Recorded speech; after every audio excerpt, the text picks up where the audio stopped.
Brought to you by Agilus Diagnostics.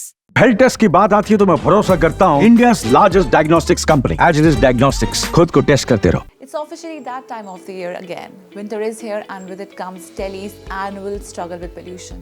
हर साल इस वक्त pollution के levels इतने ज़्यादा बढ़ जाते हैं कि सांस लेना भी मुश्किल हो जाता है. The situation has become so severe that GRAP 4, that is Graded Response Action Plan 4, has been implemented. Hello and welcome to another episode of What the Health.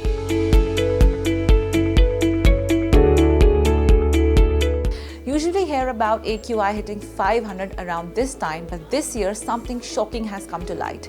Reports of AQI levels as high as 1400 to 1500 in some areas. Yet official data caps at 500. Why? Well, let's see. India's AQI scale stops at 500, but that does not mean pollution levels are not worse. International platforms like IQ Air, which use a different calculation method, shows values beyond 500 to emphasize the severity of the situation. So while some areas AQI hit 1500 to 1400, on IQ Air, official data stops at 500. The bottom line, whether it's 500 or 1500, Delhi air is severely hazardous. Pollution is causing so many problems that schools have moved online and offices are operating at 50% capacity to reduce exposure. For working people managing daily life, this has become a challenge. Children too are at serious risk with their developing lungs highly vulnerable to pollutants like PM 2.5, which are over 130 times WHO's safe limits. But why is Delhi's air quality so poor? Well, the reason can be so many, like winter's frozen, stagnant air. During winters, the cold air traps pollutants near the ground, preventing them from dispersing. This stagnant air creates a thick blanket of smog, reducing visibility and drastically lowering air quality. Another reason can be overpopulation and urban growth. With a population of over 20 million people, Delhi's rapid urbanization has put immense pressure on its infrastructure, increased energy consumption, more vehicles on the road, and overburdened waste management systems all contribute to rising pollution levels. Another reason can be traffic and construction dust. Delhi is infamous for its traffic jams, and the construction work happening everywhere does not help either. These activities release significant amounts of particulate matter into the air, which worsens the pollution. These fine particles like PM 2.5 are small enough to enter our bloodstream, causing long-term health issues. Every year, the same problem repeats itself, and yet long-term solution seems out of reach. But this year, the situation has taken a turn for the worse. Pollution is just not an inconvenience, it's a health emergency. The impact is more severe for children, pregnant women, and elderly people. The dangerous particulate matter, especially PM 2.5, can damage lungs, impair immunity, and increase the risk of respiratory illnesses. If we talk about children, kids are especially vulnerable because their lungs are still developing. Prolonged exposure to polluted air can affect their lung function and may increase the chances of developing asthma, bronchitis, or even lifelong respiratory diseases. The air pollutants can also enter their bloodstream, causing serious long-term health complications. And this year, the AQI has hit record-breaking levels, making it even more urgent for parents to take precautions.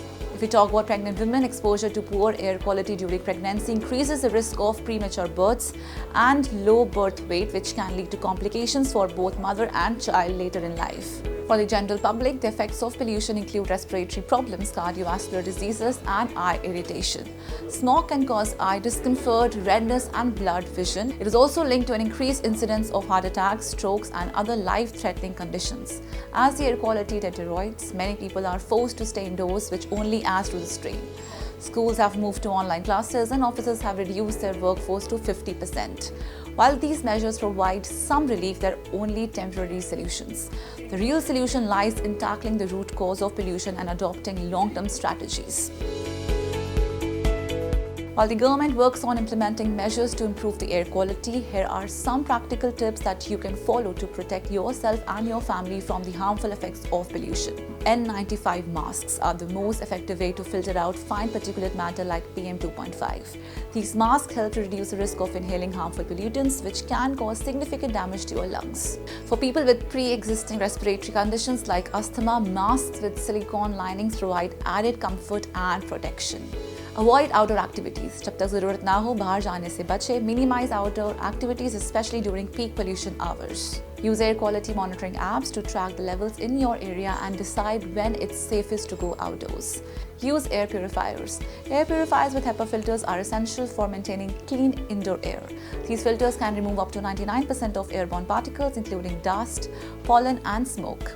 Additionally, indoor plants like peace lilies, spider plants, and snake plants can help purify the air in your home, providing a natural boost to your efforts. Drinking plenty of water helps to flush toxins from your body, and eating foods rich in antioxidants can help reduce the harmful effects of pollution. Fruits like berries, oranges, and apples, along with vegetables like spinach and kale, will help to protect the body cells from damage caused by pollution. Ensure that your children stay indoors during hazardous air quality days. If they must go out, make sure they are wearing properly fitted masks.